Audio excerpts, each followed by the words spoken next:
welcome, Father Carlos. Thank you. And of course, we have with us tonight also Father Russell Pollitt. He's the former director of the Jesuit Institute, and he is the current parish priest of Holy Trinity Catholic Church in Johannesburg. He has been a profound source of insight and knowledge about Pope Francis. Most recently, he led us on a wonderful presentation of Pope Francis's life and legacy. Can you believe it? A few weeks back. And tonight he shares with us as well his insights about Pope Leo. I'm very grateful for your presence with us, Russell, tonight. Thank you so much. Thank you. So, shall we start off our conversation tonight with you, Father Carlos? What was, in your opinion, Pope Leo's experience in South America, and how do you think it will influence his papacy?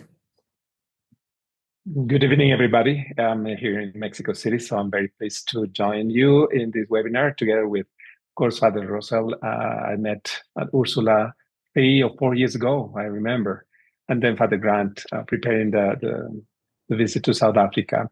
Of course, I would like to mention just some particular data about Pope Leo's presence in Peru. When he was a young Augustinian brother, because he entered the Augustinians when he was very, very young after his degree in mathematics at Villanova University, as you know. And then he entered the Augustinian order, and he moved to for a first period to Peru as a missionary, a young missionary. And then he was so impacted by the experience of that community in Chiclayo and around in the northern part of Peru, that he was reshaping his own idea of mission as an Augustinian young brother. And as far as I know, he was really impacted because of this ecclesial experience of base communities and in very poor dioceses. But at the same time, where the Augustinians, they were also working there.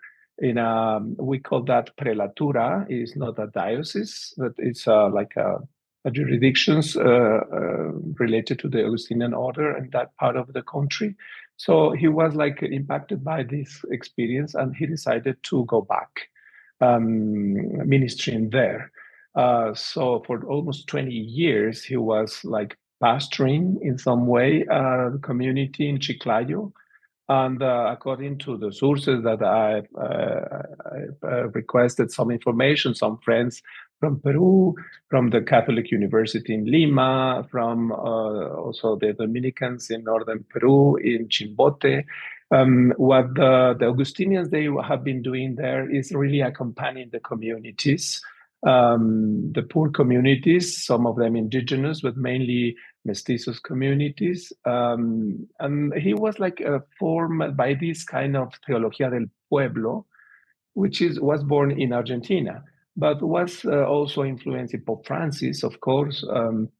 This is a very different trend from liberation theology, but they share some common concern about how the importance to be connected to the people in their everyday life, and supporting them, accompanying them. And we have seen during these weeks, I guess everybody of us, so many videos, images of Leo XIV at that time the bishop in Chiclayo, accompanying communities in the midst of disasters, but also celebrations, singing with the young people, or offering food for after floodings and so on. So I think his experience in Latin America has been a very important influence in order to reshape his idea of ministry. Just a first some thoughts about this. That's beautiful. You get a real sense that he had his experience of accompanying people, especially in poorer communities, and shaping his idea of being an Augustinian. That's very beautiful.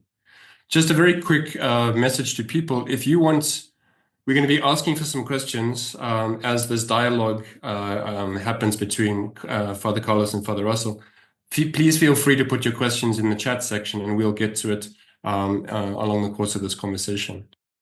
Um, I wanted to ask you something, Father Carlos, about Cardinal Francis George. So Cardinal Francis George was the Archbishop of Chicago in the past, and he has said that the only way the Catholic Church will have an American Pope is if the United States goes into decline as a world power. So I don't know if you have any kind of comment on that statement.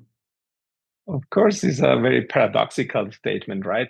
Because more the civil social power of the United States is decreasing, then the credibility of American church would be like supported, and then in that way would be like a part of this universal church, right?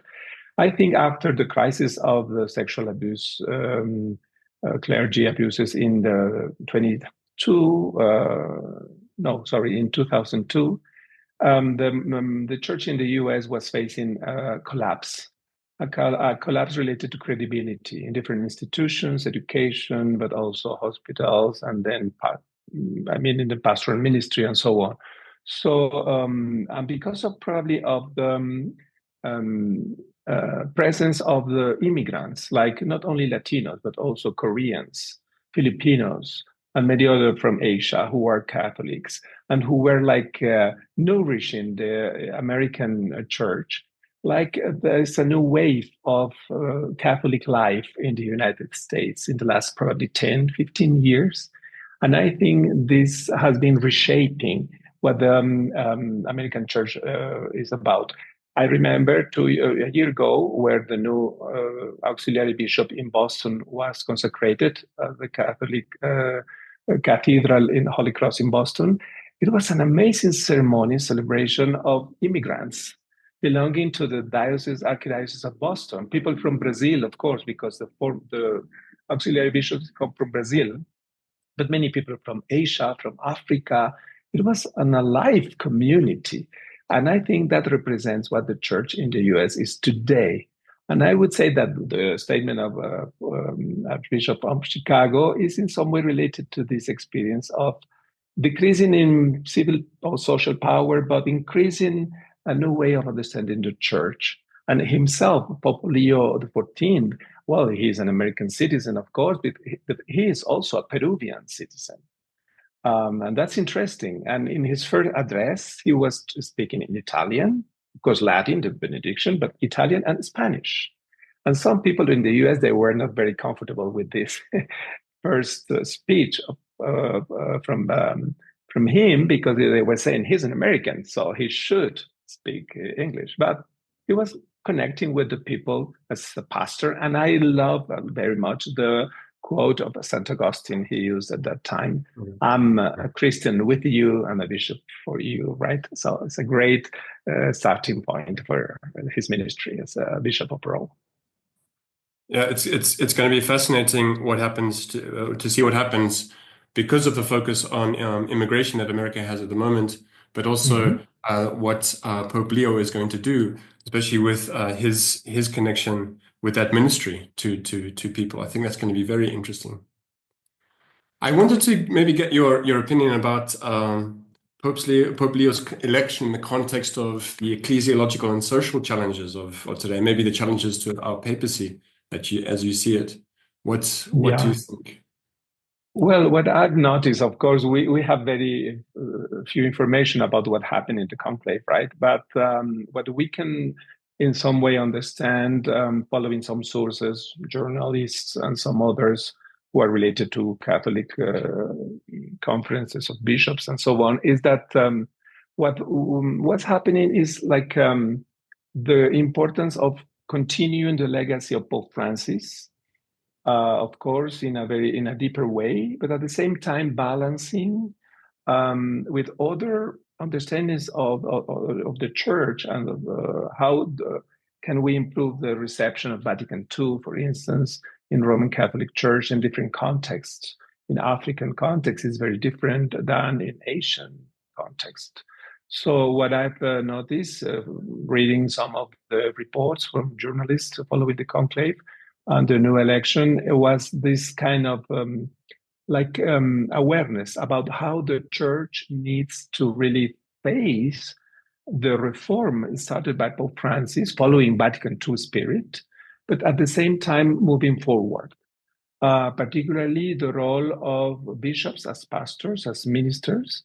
And it's interesting that Pope Leo XIV was working at the dicastery of bishops in for the last 2 years. So he was really aware about how Pope Francis was reshaping this profile of bishops in the world. And I think that's an important sign of continuity in some way. Of course, it's a different person, it's a different profile. He's a canon lawyer. By the way, he was trained at the Dominican University in Rome, the Angelicum. Naturally. But at the same time, he's because of his ministry in Peru, because he was also the superior of the Augustinian order for many years. And even here in Mexico, the Augustinians, they have been receiving from Father Prevost at the time, the general of the Augustinian order, a lot of support, trying to reshape their provinces, for instance, trying to be better connected to communities in service, different parish ministry, and so on. So I think what Pope Leo XIV is facing is a very important challenge of continuing the reform started by Pope Francis. And then, of course, the credibility of the church in different contexts, facing new cultures. I think the question of the mission of the church in China, for instance, will be an important challenge for him. Pope Francis was opening a lot of conversations with the peoples in Asia. And of course, big questions about the role of women in the church. I think it's an open question that Pope Francis couldn't really respond. I know many women, they are not comfortable with the decisions took in different synods, particularly in the synod on synodality. The inculturation of the gospel, I think, is another big challenge. And the Amazonian synod just raised important questions about ministries, for instance, new kinds of ministries, not clerical ministries. So I think the challenges are still there, and particularly women, indigenous communities. Of course, migration. I'm facing Trump's administration today, and not only Trump's administration, but many other countries in the world. I think because he's an immigrant and a child of immigrants, he will be very sensitive to this. Of course, the topic of war in the world today, Gaza, particularly Ukraine, Congo, South Sudan. And I was very impressed that his first message at the Angelus last Sunday was about ceasefire in Gaza and then also peace in Ukraine. I think he's very clear about that. And I hope he will continue doing this ministry for the whole humanity. You mentioned some really good hot button topics. It's too early to tell now how he's going to approach such things as China and women in the church and of course the war and new ministries.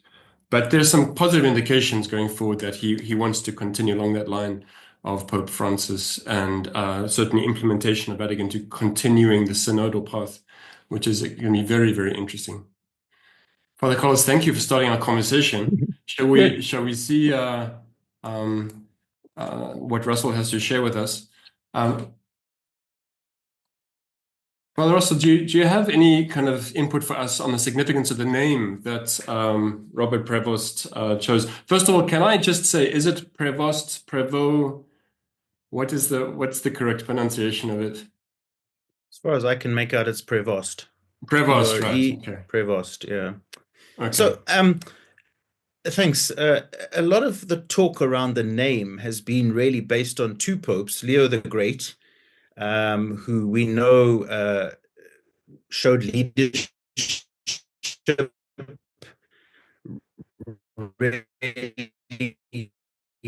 in about the year 400 in Rome. Terrorist group from northern Italy and wanted to attack Rome. He persuaded them not to attack Rome. And we also know that he defends both the true divinity and true humanity of Christ against heretical, the heresies of the time. And he takes up this topic in many sermons. We still read and study many of these sermons. And I think even around the Easter Triduum, we read a sermon of Pope Saint Leo the Great. And then everybody jumps, of course, to Leo the 13th. But before we get to Leo the 13th, I did a little check through all the Leos, and I thought there were some really interesting things that the Leos have done. So, for example, some of them were not such good popes. There were some great ones, and there were some real charlatans who took the name. He himself was an accomplished singer. He opposed heresy, and he really had good relationships with Constantinople. Leo III, who died in 816, was accused by his enemies of adultery and perjury. He was best known for crowning Charlemagne, the first Holy Roman Emperor, and for promoting this kind of vision of a Christian world as a single, orderly, peaceful society under one ultimate authority of the Bishop of Rome. And then we have a couple of Leos who are not that interesting. Leo VI faced real division among the bishops with one of the ecclesiastical provinces of the church, and really also had to fight off Arab raiders who were kind of trying to sack some of the papal territories and threatening Rome. But I thought it was quite interesting that he faced a lot of division in some of the ecclesiastical provinces, because I think that's one of the things that the new Pope Leo XIV is going to have to deal with. And I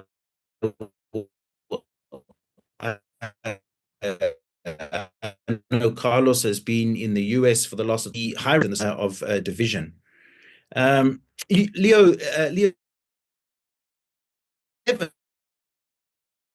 Bishop Frederick of Mainz from enforcing the conversion of Jews to Christianity, yet at the same time, he said that Jews should be expelled should they not embrace Christianity. So another kind of a mixed bag there. One of the most significant Leos, I think, of the Middle Ages was Leo IX. And I think he was really instrumental in the beginning of the Great Schism of 1054.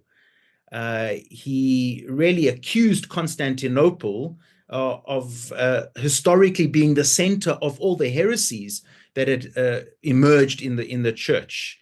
And he claimed emphatically that he was the bishop over the whole church and was also the patriarch of Constantinople. So we want to talk about Christian unity. We see a pope there who seems to have sown the divisions, the seeds of division between the East and the Western Church.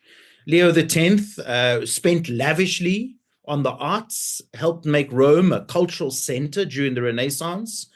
He had a role in the early stages of the Protestant Reformation because he very controversially spoke about and supported indulgences, particularly the sale of them, to finance the construction of St. Peter's Basilica.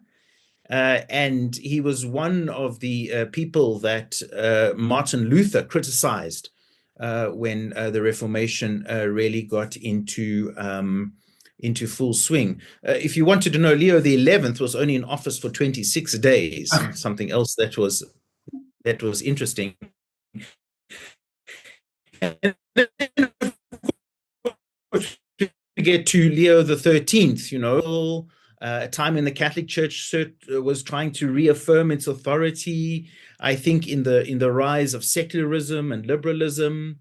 He's often remembered for his conservative, not Leo XIII, Leo XII I'm talking about. He's often considered to be a pope remembered for his conservative stance, to try and restore traditional Catholic values, Catholic practices, navigate the complexity of European politics. And then we have Leo XIII, which everybody has been talking about as well. I don't think I want to say too much about him. A great pope, died at the age of 93. He was the oldest pope and had the second longest papal reign before John Paul II. Really known as the pope, I guess, of working people. He died of pneumonia, and I found it quite interesting that in 1899 he condemned Americanism, which was sort of written as the ill-defined movement to reconcile Catholicism and American culture. He was characterized by a spirit, I guess, of also diplomacy. He had a preference for diplomacy, and everybody knows that he was the Pope of Rerum Novarum that really took on the question of workers around the Industrial Revolution, and also, capital, social justice, and I think really put the church in the forefront of at that time, the social teaching of the church into the forefront. So quite a mixed kind of bag of Leos. I found that quite interesting. Clearly, I think that he sees himself, and Carlos has already alluded to that, he sees himself as a bridge builder. He sees himself as someone, diplomacy, dialogue. We've heard him every time he's spoken so far talk about peace. And of course, the question of Rerum Novarum and workers in the Industrial Revolution. We know that Leo XIV has already articulated the new Industrial Revolution, and that is the technological realm, and how that is causing perhaps division, inequality, and many other difficulties in our own moral problems in our own times, and sort of has suggested he will be also tackling that. He asked the cardinals to also give their attention to that in that first talk that he had with them. So Leo, a mixed name, but I think really the things that come out for me are the questions of diplomacy, the question of peace, and the question of looking after those who are disenfranchised in one way or another, be that migrants, or be that those who are disenfranchised and maybe even victimized in the digital world. So I think you've well illustrated this. He has a lot of Leos to pick from, a lot of I suppose legacies to pick from, and by all indications, he seems to have picked up a lot of echoes of Leo XIII, a lot of references to as you said, the second largest. The Industrial Revolution, of course, and the new revolution of artificial intelligence. But of course, they're up to Pope Francis. There hadn't been a Pope Francis as yet, and he is in the shadow, perhaps, of Pope Francis's papacy. So, what do you think, perhaps, of the legacy of Pope Francis, and maybe our hopes and expectations that maybe we're placing on Pope Leo? So, I would say he gave. I think we need to look quite carefully at the public engagements he's had. And I think on Saturday morning, he had a meeting with all the cardinals. And it seemed to me that he suggested in that meeting very strongly that this is the time for the real implementation of Vatican II. He referred back to Vatican II. And he hinted at the fact that Francis had begun this kind of implementation, and therefore he was asking he was telling them, but he was also asking them to work with him for the further implementation of the vision of church, which is presented at Vatican II. He quoted Gaudium et Spes, that great document of Vatican II, as well. I think that, he's going to have to put his own stamp on things. But I think in terms of stuff like the social justice issues of our times, the question of peace and war, I mean, he's addressed that every single time he has spoken. He's spoken about peace. So Francis's voice, which became more and more vocal, for example, about the genocide in Gaza, I think is a voice that he intends to build on. How he will do that and what kind of language he will use, that will be his own way of doing that. Issues of migration, as far as I understand, Father Carlos would know better than me. I understand that when he was working in Peru, he was receiving Venezuelan refugees, Venezuelan migrants, thousands who were leaving because of the political situation in Venezuela. He's a man who's had his feet on the ground with migrants. So I suspect that he will keep that kind of tone of Francis when it comes to migration. I think as well that in terms of reform in the church, the reform of the Roman Curia, I think working in the Curia under Francis, my suspicion would be that there'd be a couple of things that Francis begun that he would continue with as well. But no doubt, I think he'll also come with his own issues. He may not necessarily be saying exactly the same as Francis, but it seems to me his general openness, the general direction that he has indicated he will follow is one of Francis. The other thing I wanted to say was that talk that he gave to journalists the other day was also very, very important, I think. He met with all the journalists who were in the Vatican for the last 3 weeks, and he spoke very, very specifically about truth, about freedom, about oppressive powers who do not allow the truth to be spoken.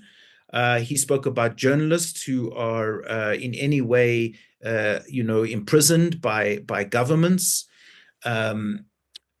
He said they have a really important role to play. It was all very much, for me, of the tone of Francis. So I see a lot of Francis coming through, but it's early days. He's made reference to Laudato Si as well. It's early days. We wait and see. But I have a sense that if he's moving in the direction of the implementation of Vatican II, he's walking within the legacy of Francis, even though he may choose to do that differently. Yeah, I think it's, as you say, it's too early to tell, but echoes of what we were talking about with Father Carlos comes out. Some key issues today that he seems to be on the same line in terms of Francis.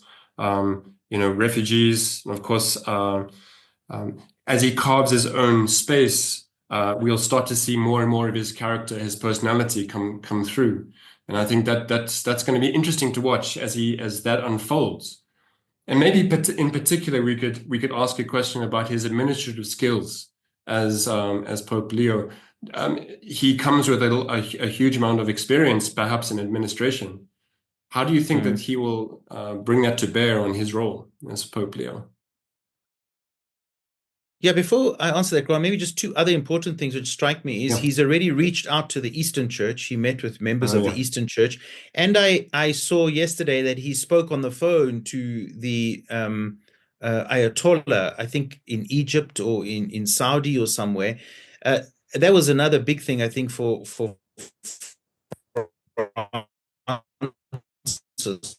was also this reaching out to that, I think, in this pontificate. Administratively, I think that Francis was not a great administrator, and I don't think Francis always surrounded himself with great administrators. And I sometimes got the impression that Francis would issue all these motu proprios, with the force of law, but he never really dealt with the layers of administration that were needed to support these motu proprios and the changes in the law that he wanted. From what I understand and what I have read, Leo is a good administrator, both when he was in leadership in the Augustinians and also as diocesan bishop, and as Father Carlos pointed out, working in that dicastery for bishops, where I think it was a lot of paper pushing, a lot of administration, seems to suggest to me that he would have an administrative experience which would be good for the papacy, and hopefully can also make sure that the legal changes that Francis made are properly administered now. Because I sometimes, as I say, got this impression that Francis slapped on changes, but he didn't really allow those changes to get the administrative backing that they were, I think that they needed. So I think administratively, certainly I think liturgically, he's going to be better than Francis. I got the impression that liturgically he was much more like a Dominican than a Jesuit. They say terrible things about Jesuits. There's nothing more lost than a Jesuit in Holy Week, when it comes to liturgy. But I think he's got an eye for detail.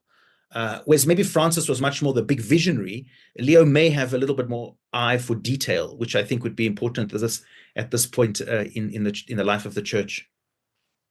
Yeah, that's a great point. So I think often Pope Francis had come up with some fantastic ideas, some fantastic vision for the church, and he sought to make changes, sought to reform the church. But if Pope Leo can use his administrative skills to give us a grounding, to root those changes, I think that would be extremely important, almost as a kind of a form of stabilization as we go forward. Father Russell, thank you. Thank you for continuing our conversation. I think at this stage we can invite questions from people. Maybe if I can invite everyone, if you have a question, please put it in the chat section, and then we will see if we can get Father Carlos and Father Russell to give their responses.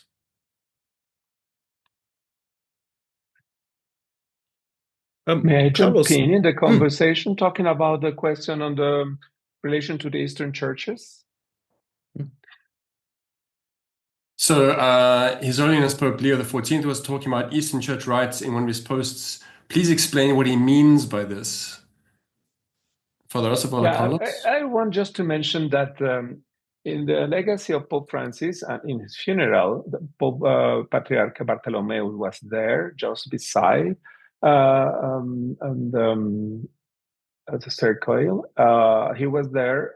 They were preparing a meeting in Nicaea because of the anniversary of the Council of Nicaea in 3025. So the 1700 anniversary of Nicaea. And I think Pope Leo XIV is really taking care of this relationship to the Eastern churches.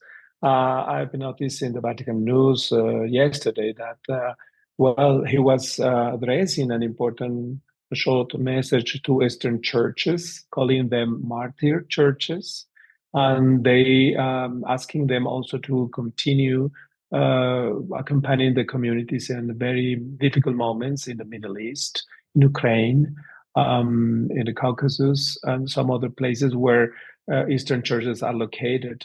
And it's not only because of their ethical commitment, but because of their spirituality. And I like very much the way Pope Leo XIV was highlighting like the spirit of the Eastern churches, which is like being really like witness of dialogue, of spiritual power of the church, accompanying communities, healing wounds, and as ministers of reconciliation. And I think it's a very, very important opportunity for in this ecumenical dialogue to in some way support and to nourish this kind of community with the Eastern churches. The splendor of Christian churches, for instance, was trying to, in the liturgy, was also mentioned by Pope Leo XIV, and the particular ministry they have now in that part of the world, which is facing a lot of violence. So I think the upcoming meeting about Nicaea or celebrating Nicaea will be an important moment to really nourish this ecumenical community. Yeah, I think our Christian community is so rich in its background, so rich in its spiritualities, and Pope Francis did so much to reach out and to enter into dialogue. Dialogue was a huge thing for Pope Francis to enter into, seeking to learn from one another. And I think I picked up certainly some of those echoes with Pope Leo already from what he has been saying. This theme of dialogue, the theme of encounter, is going to be very, very important. So, Pope Leo, this is a question about Laudato Si. Father also said that Pope Leo has already discussed or focused on Laudato Si. Was that since he became Pope or the previous discussions that involved him? So that's an interesting question. Father Russell, do you have any kind of feedback on Laudato Si and when he mentioned it? So the stuff that I read when he was speaking about Laudato Si was, I think, before he became Pope. Mm. There may have been a short line of reference in one of his talks So when the Vatican releases those talks, it's very interesting to go and look at the where the quotes come from and where the ideas come from, because, for example, that first sermon that he gave was laced with sort of patristic theology, Ignatius of Antioch, etc., etc. And I think I did see in one of those documents, and it could have been in his talk to the cardinals, that there was a reference to Laudato Si. But when I've actually seen him talk about it was before he became Pope. The same with synodality. He's mentioned synodality a few times since he became Pope, but he actually did speak quite a lot about synodality before he was Pope. There's a few interviews with him talking about synodality. It's going to be a huge question going forward, how far he takes synodality, whether he goes along the same lines as Pope Francis. Of course, we're on a synodal path at the moment that Pope Francis has set us on for the next 3 years, and it would be interesting to see what Pope Leo does about that. But of course, Laudato Si is a hallmark of Pope Francis, and we almost, when you think of Pope Francis, you think of so many encyclicals, but perhaps in particular Laudato Si. So one can ask the question going forward, what encyclical will be associated with Pope Leo going forward? We're waiting for his first encyclical, of course. I don't know what that's going to be, but that will be an interesting question, what he chooses to focus on as his first encyclical. He has referenced a number of times the joy of the gospel. Which was Pope Francis's first encyclical. Remember too that popes do this, huh? I mean, what we're seeing as well. I don't know, Father Carlos. When Benedict came on, he referenced Pope John Paul II a lot. When Francis came on, he referenced Benedict a lot. I mean, it's part of the beginning of a papacy as well, to show the continuity. Interestingly, he has referenced John Paul II, Benedict, and Francis a number of times. But this referencing of each other in the beginning of a papacy is kind of the way that things are done, in my observation. Paying homage is an important part. Father Carlos, please go ahead.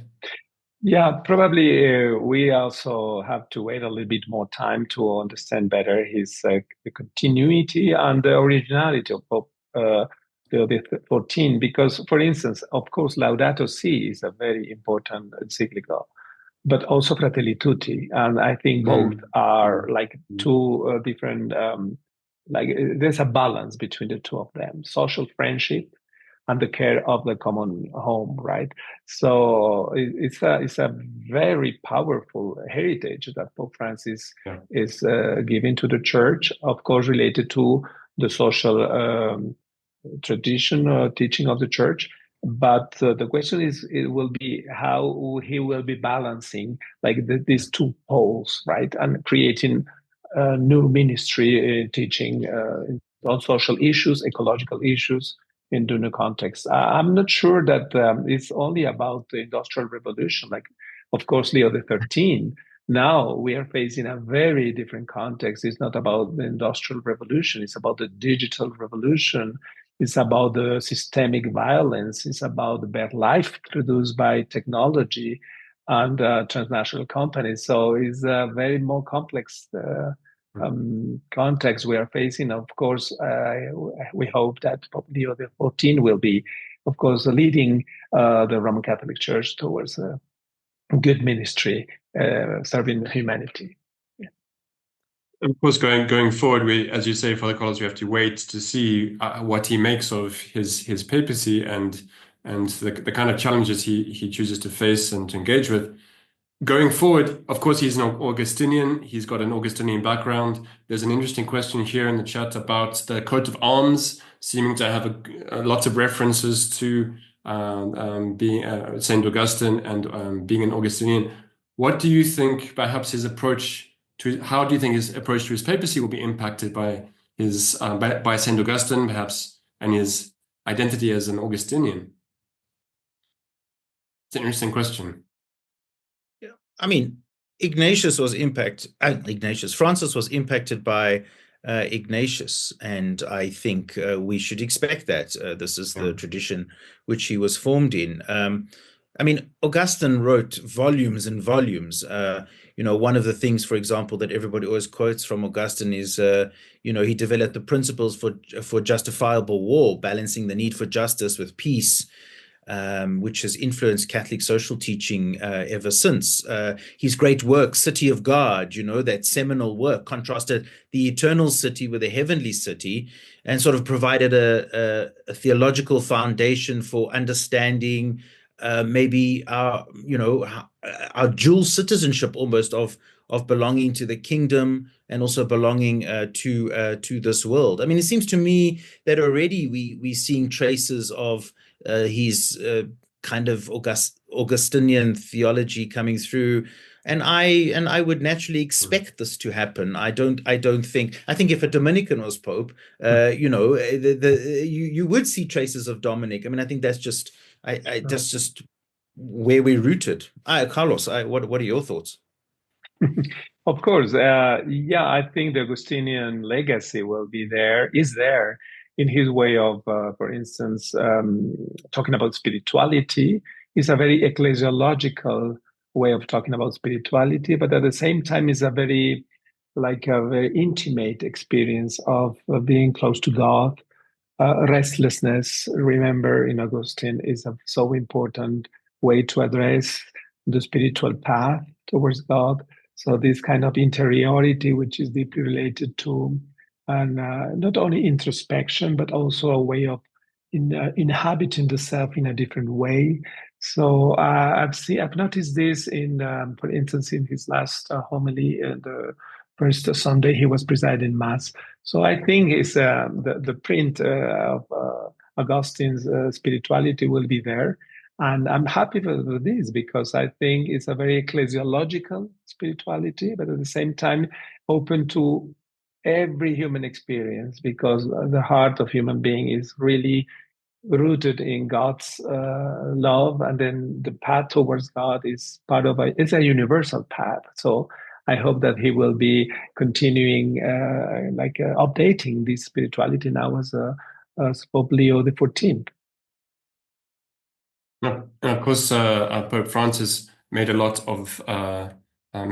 in terms of his papacy by emphasizing encountering the Lord in our daily life, encountering the Lord as Christians. And I can hear echoes of that certainly in what Pope Leo is saying. Maybe his Augustinian spirituality might help us to understand more deeply encountering the Lord in the daily realities of our life.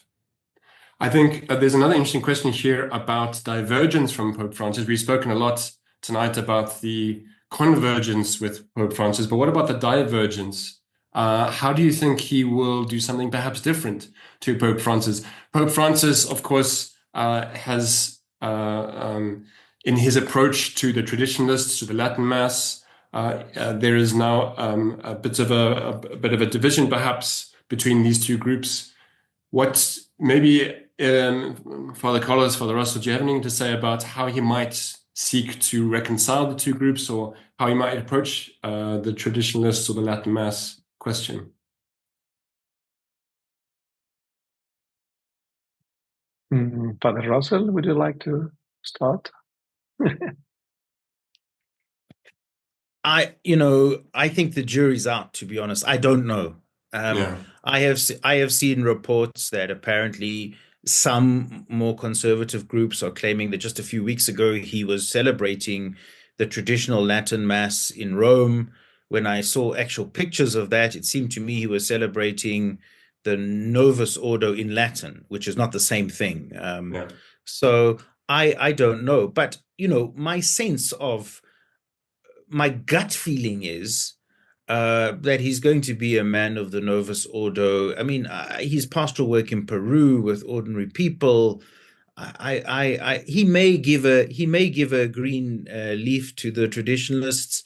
And there was a rumor going around Rome earlier this year that Francis was going to back down from the limitations that he put on the traditional Latin Mass, and then he went into hospital. Whether that rumor is true or not, nobody would like to. The people that I asked, no one really wants to deny or confirm it. But there was this rumor. I think it was even written about in some of the Catholic press. But I think it's a section of the church, and especially, and Carlos needs to come in here more than me.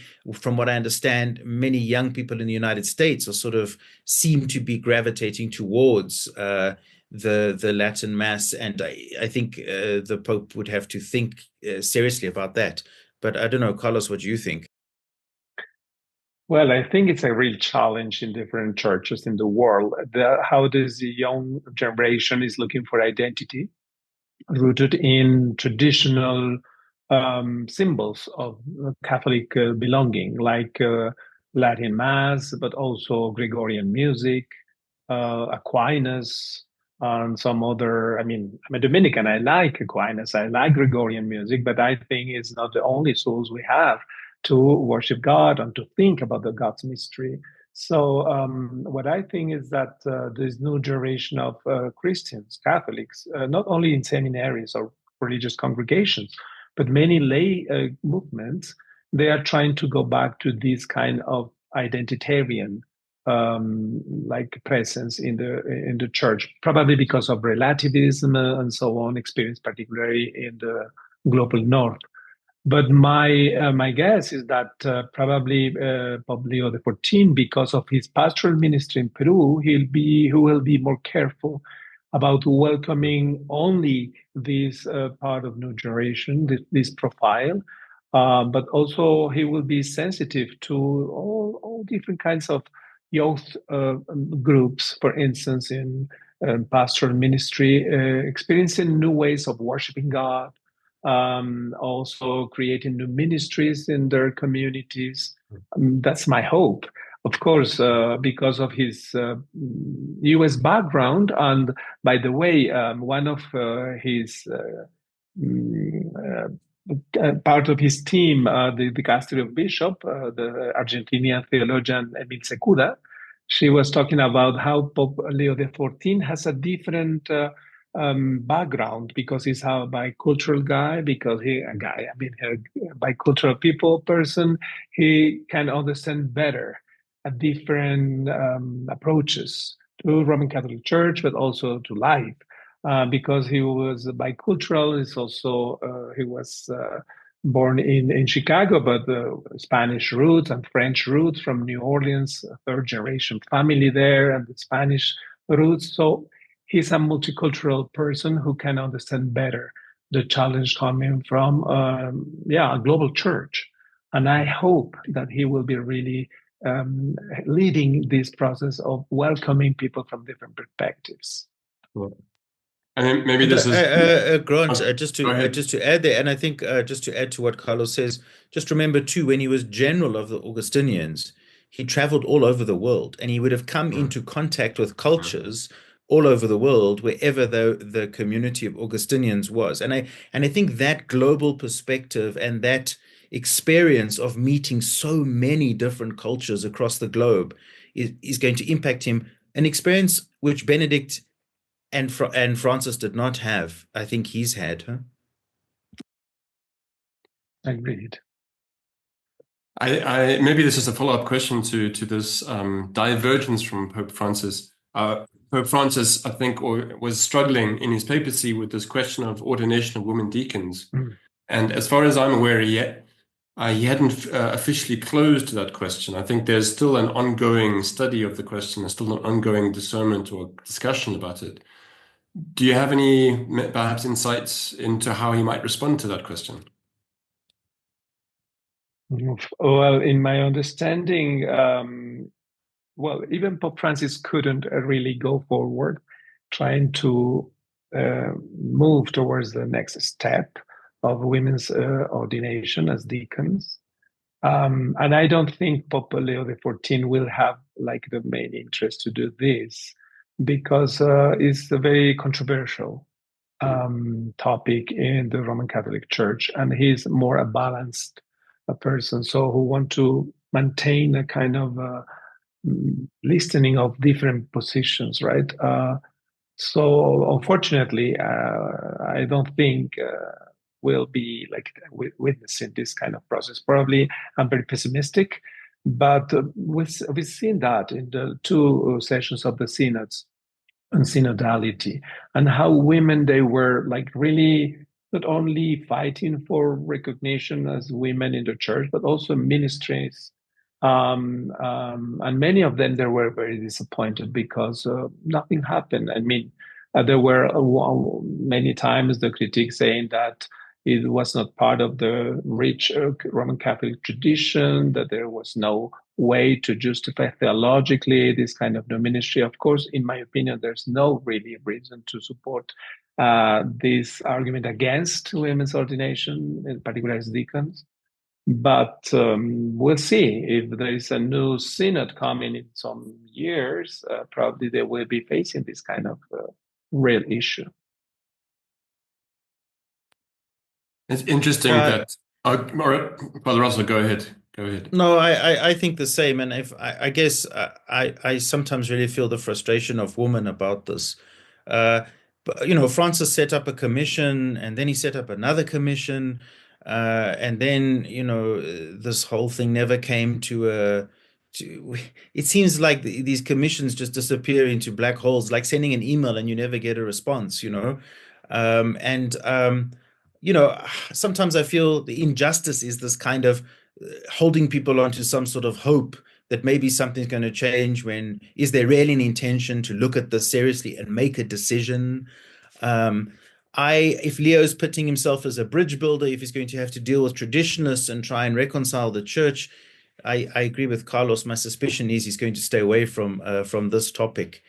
So it'll be one of those areas just to throw it in, I think probably we will see also not much said about LGBTI issues is my suspicion as well. Unfortunately, of course, I agree. Yeah. Of course, Pope Francis's approach to these questions was discernment from his Ignatian tradition, trying to sense the movement of the Spirit in the hearts of the faithful, the sense the movements of the Spirit in the hearts of bishops and the community at large. Of course, it'll be interesting to see that from an Ignatian point of view. From an Augustinian point of view, it'll be interesting to see how he approaches that issue, how he tries to get us dialoguing with one another, how he gets us to talk with one another. I think that's going to be quite an interesting question. May I say something very briefly? Go ahead. Of course, in the Augustinian tradition, particularly Augustine texts like the Confessions, of course, and many others on the Trinity, his sermons, the role of the inner self, this experience of like a place where revelation happens, when redemption occurs, I think it's a great source in order to approach every people wherever they are in their particular personal experience. So Augustine, of course, would be a source in order to understand better the self differently in this postmodern time, in these times of global systemic violence, trying to go back to the mystery of the self related to God. So hopefully he will be going back to Augustine's sources. There may be a way to deepen what Francis has done going forward, maybe giving it a different perspective on aspect. I think we have a chance, perhaps for one more question. Can we say something a little bit more about maybe artificial intelligence? He mentioned that this was a huge challenge for us these days, and specifically in his first address to the cardinals, he mentioned that this was something that we should be focusing on in our communities. What do you think he might say about? Well, how do you think he wants to take us forward with artificial intelligence, or how do you think he would want us to face this challenge? Wow, if I may. Well, I'm a little bit skeptical about the way of how Roman Catholic Church has been addressing the issue of artificial intelligence, and also like the digital world, because it's not only about a tool that we have to use in order to preach the gospel, using videos and then podcasts and creating networks, digital networks, and Zooming and so on. It's about the content that we are preaching in those places, right? It's about what kind of good news we are affirming to different communities. We're sharing with the communities. We're learning with them. And of course, artificial intelligence represents a great challenge because it's a post-human understanding of subjectivity. And today, universities, college, but also different companies, they are facing with this, how to deal with this new profile of subjectivity, because it's creating something new. We need to understand first of all what's going on with artificial intelligence and digital world. It's not only a tool, it's a new way of living, it's a new way of understanding the self.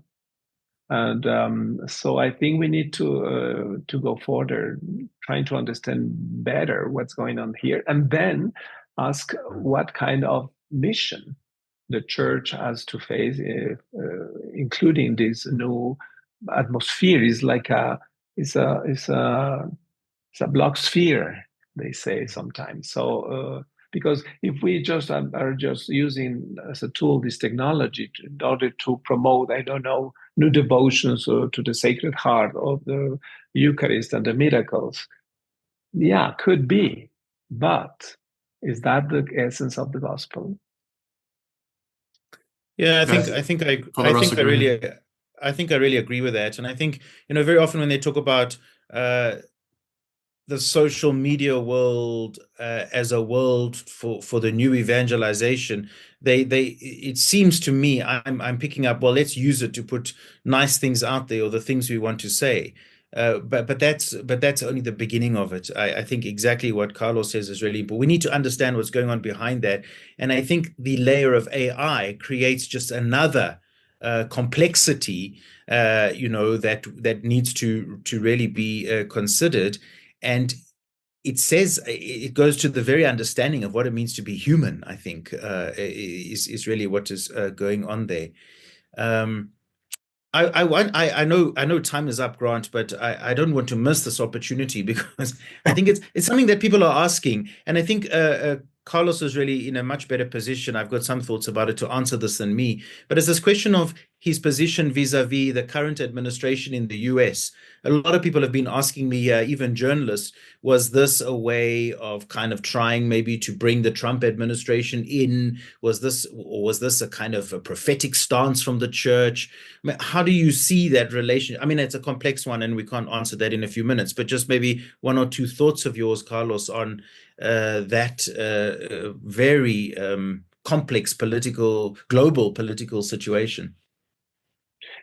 Well, of course, well, that's a very challenging topic. But I think that there were some other cardinals from the US who were closer to Trump's administration. And the election of Pope Leo XIV, having a different profile, being bicultural, multilingual, religious, Augustinian, with a very important pastoral ministry in South America, in Peru. So it's a message. I think it's a message from the cardinals in order to to step back from that kind of tendency of some part of the U.S. church, which is closer to Trump's administration, not only bishops, but many lay movements. And so hopefully, I think Pope Leo XIV will be able to manage differently the relationship to Trump's administration and the impact, the global impact of this administration, and the imperialism is improving. So I think the profile of Leo XIV will be like helping us to watch differently the world, and even the Roman Catholics in the United States. Thank you. Father Russell, thanks for that question. Father Carlos, thank you for that answer. I think I heard it's a question that was presented to Pope Leo recently. Do you have any messages for the American church? And I think he's reported to have answered, I have many messages for the American church. So we'll see how he engages with them, and you'll see what message he has for them in the months to come. I just want to thank you profoundly, Father Carlos. Thank you so much for being with us and zooming in from Mexico City. Father Russell, thank you from zooming in from Braamfontein. And I thank all of you for being here tonight to join with us in our discussion. It's an exciting time that we are living through. I think it's going to be interesting to see what happens with Pope Leo going forward. So let's all keep him in our prayers, and let us hope that we can enter more deeply into a fuller appreciation of who he is and what he's bringing to our community. So thank you so much, everyone, for being here tonight, and all of the best for the rest of this Easter season. Thank you so much, Father Grant. Thank you, Ursula. Thank you. Thank you, Father Russell.